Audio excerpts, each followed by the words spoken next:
إنما مثل الحياة الدنيا كماء أنزلناه من السماء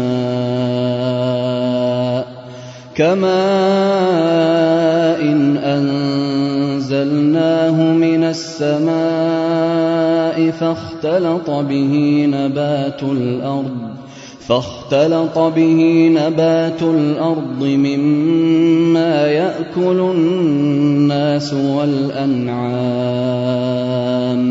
حتى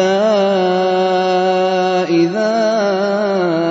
أخذت الأرض زخرفها وزينت وظن أهلها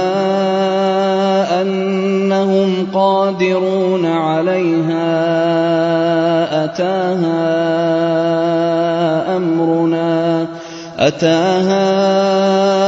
أمرنا ليلا أو نهارا فجعلناها حصيدا كأن لم تغن بالأمس كذلك نفصل الآيات لقوم يتفكرون.